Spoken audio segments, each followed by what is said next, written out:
Bien, y vamos a volver a hablar del tema Malvinas. En este 2 de abril invitamos ahora a Román y Eduardo a la pantalla para que nos cuenten un poco más, pero viendo mapas de los lugares, ¿sí? Porque, sí, Santi, era importante, nos preguntabas hace un ratito cómo era estar en el terreno. Sí. Y uno lo ha estudiado durante toda la vida, 42 años han pasado, pero estar ahí te dimensiona perfecto cómo se desarrolló, no solo la guerra, sino cómo fue el día a día. ¿Qué estamos viendo ahora? Ahí estamos viendo Darwin, mira, el istmo de Darwin, que es Bahía San Carlos, ¿no? Exacto. Bahía San Carlos, arriba de Darwin. Ese es el lugar, Román, para contarles, del desembarco. Ahí estuvimos, ahí estaba, y está el cementerio británico que le mostramos recién, y en esa bahía, en ese estrecho, ingresan las fragatas británicas que estuvieron más de un mes. Esto fue el 21 de mayo el desembarco, a partir del 21 de mayo. O sea, donde está el señalador, exactamente ahí. Claro, está el señalador, Román está más cerca que yo para marcarlo, pero ese lugar es exactamente donde entran. Y arriba está Puerto San Carlos.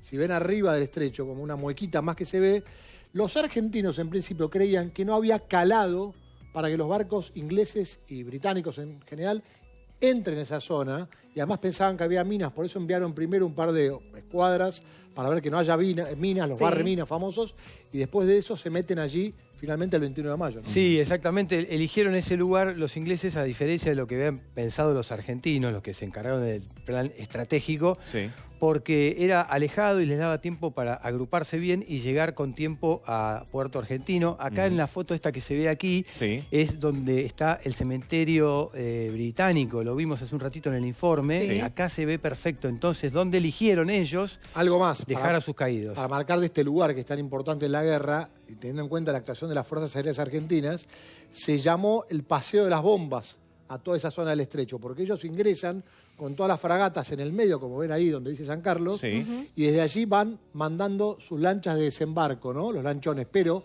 mientras tanto, a todos los barcos británicos fueron atacados por la Fuerza Aérea allí, muchísimos de ellos, y hundidos, obviamente, ¿no? Bien, ahora pasamos, si les parece, al cementerio de Darwin, que también es un lugar estratégico, clave. Ahí está. Otro mapa, ahí está. A ver.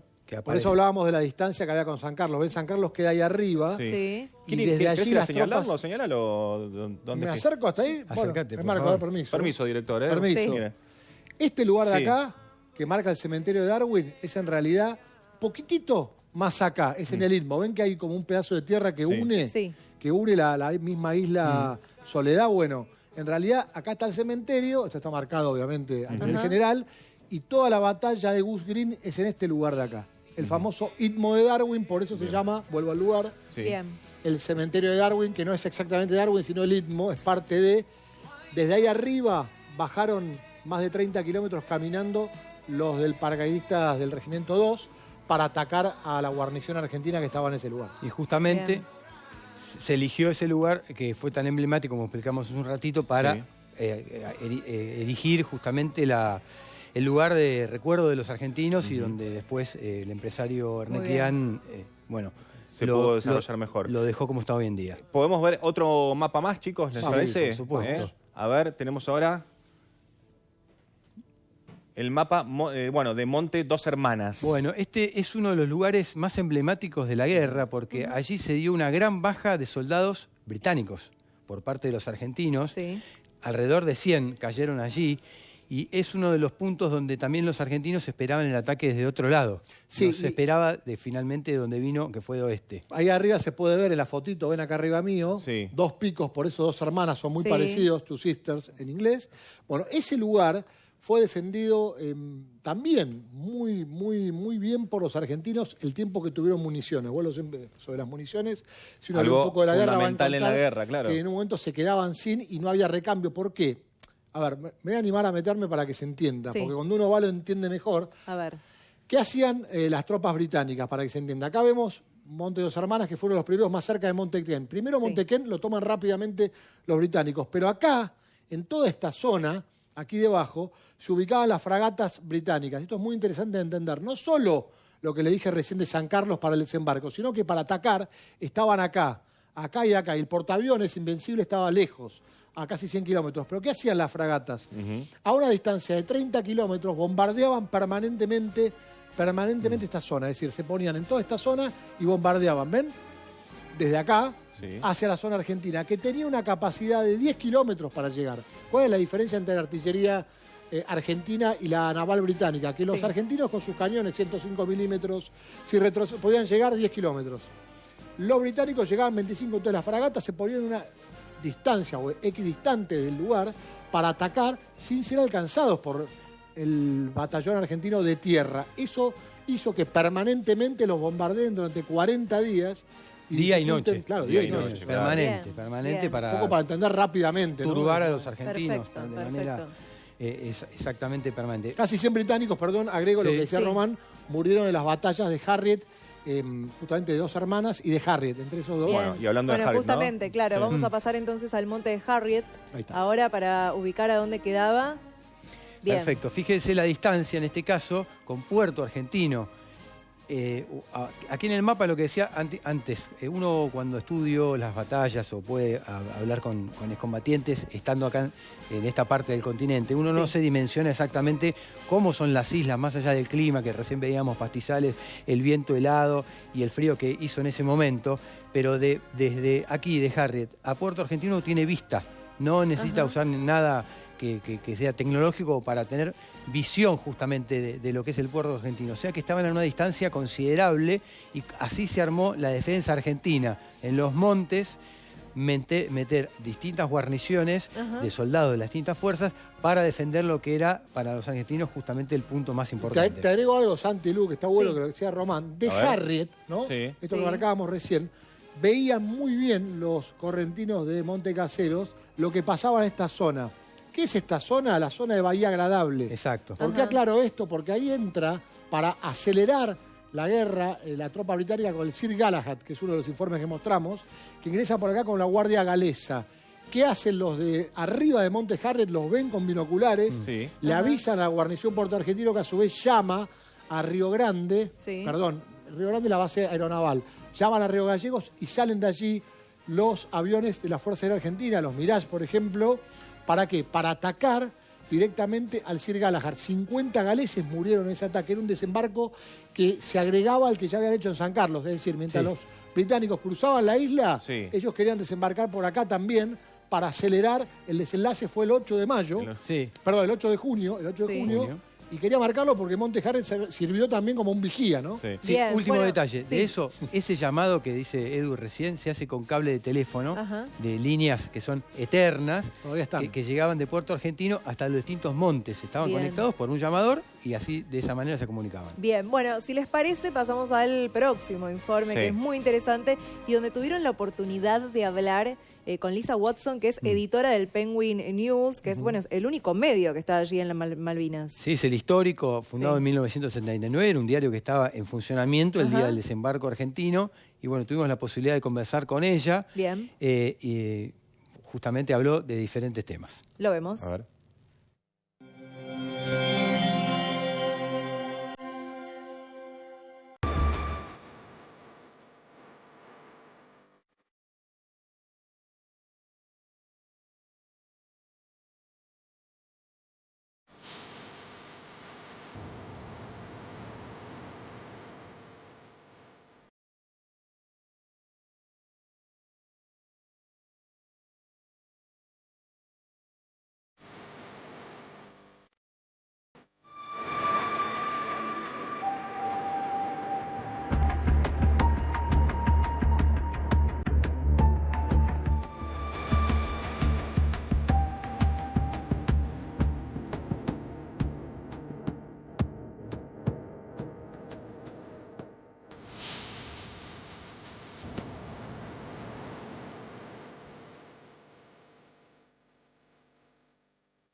Estamos con Roger Pym, él es el representante de la Asamblea Legislativa aquí en las Islas Malvinas, en las Islas Falklands, y es el encargado principalmente de negocios y de toda el área financiera y económica de las islas, lo cual es muy importante. So, Roger, thank you very much to invite Canal 26, Channel 26 to this important house, and welcome to Canal 26 also.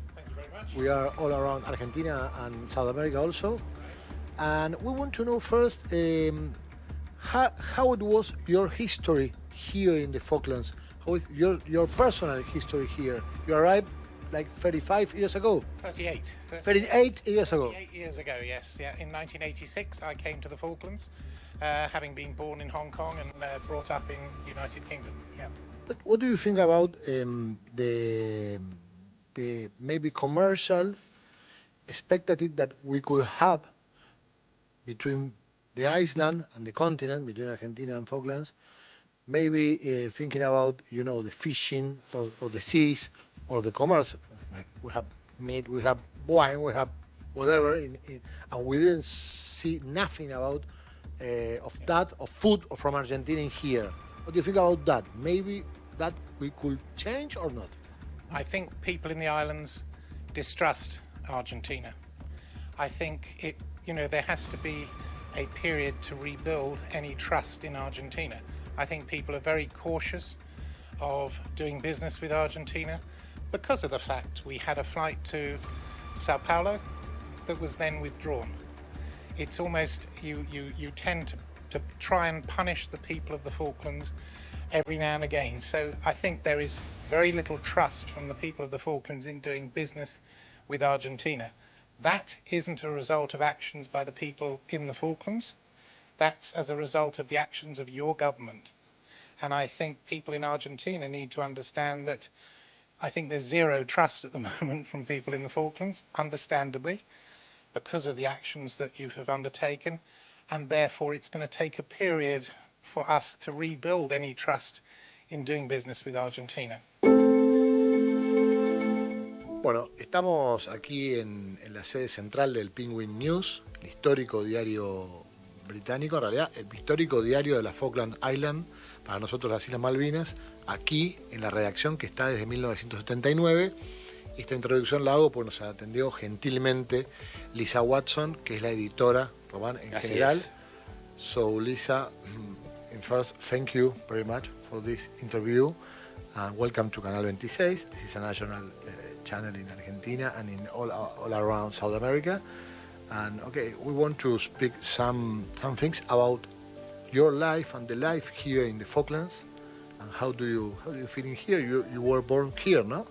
I was born here, yes, and I've lived most of my life here, although I did study in the UK, in England and then in Wales, and I've also lived in Cyprus for a number of years. We know that now in Argentina we have a new story about the new port. You will build a new port in here, like a tourist port, no? Because you still having the big ships outside the bay, and they come in, they become here by boats, no? But you need a strong, I think, tourist port. What do you think about that new port, and where it will be that port, that new port in here in the Falklands? The port is simply a replacement for the old port that's in the harbour. I think the port, in fact, will not be used as much for tourism. I think it's simply going to be used primarily for what it's used for now. A lot of the fisheries vessels use it. Although it will be used to a certain extent by the tourism industry as well.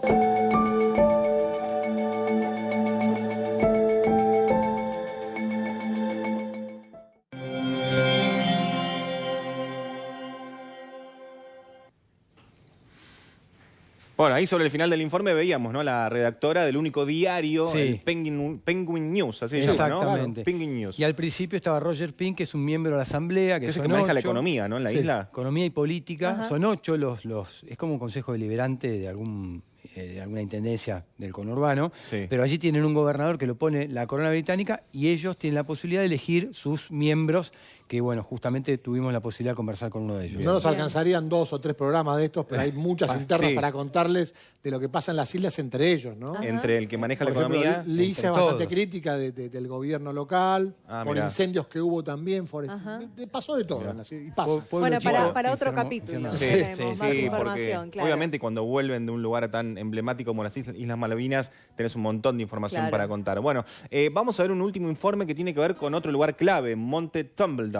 Sí, la particularidad, yo hablaba del BIM 5, ahí arriba estaba el BIM 5, el Batallón de Infantería Marina, Sí. muy famoso. Sí. Vamos a ver seguramente el informe la cocina que fue helitransportada hacia el monte, hacia la cima del monte Tumbledon, ¿no, Román? Del 25 que yo contaba, después se repliega a Sapper Hill, pero que tenía la compañía Nácar abajo, que fue una de las más afectadas, porque claro, la compañía Nácar, obviamente, ¿qué ocurre?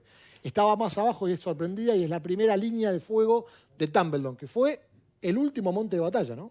Total, un lugar emblemático y muy sensible, uno lo va caminando por ahí. Cuando uno ve en perspectiva, y ya vamos al informe, parece facilísimo caminar por ahí y fuimos en verano. Pero la turba, las subidas, el viento que azota en la cara, te da mínimamente un panorama de lo que fue en ese momento. Y ahí encontramos una de las trincheras mejor armadas, que todavía se puede observar entre palos y piedras que tenían parte de los combatientes argentinos en Tumbledon, muy cerca de Puerto Argentino.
Infantería de Marina, el batallón de Infantería de Marina número 5, el BIM 5, se mantuvieron aquí hasta el final de la guerra. Y lucharon realmente de un modo heroico y muy pero muy condecorado y recordado. Esta trinchera es prueba de que el trabajo aquí estuvo bien hecho.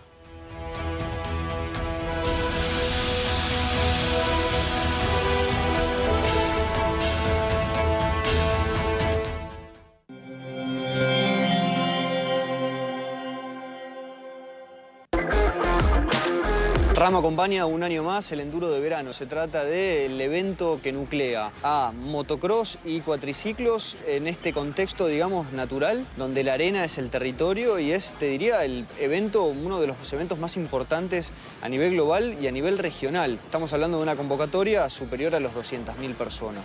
RAM como marca te diría que es la pick-up oficial del evento, la pick-up oficial del Enduro de Verano. Estamos dando a conocer, por supuesto, en pista la versión RT del reciente lanzamiento del modelo Rampage, pero además estamos dando a conocer la gama completa, como se constituye hasta hoy, que estamos, por supuesto, dando a conocer una versión Rebel y una versión RT.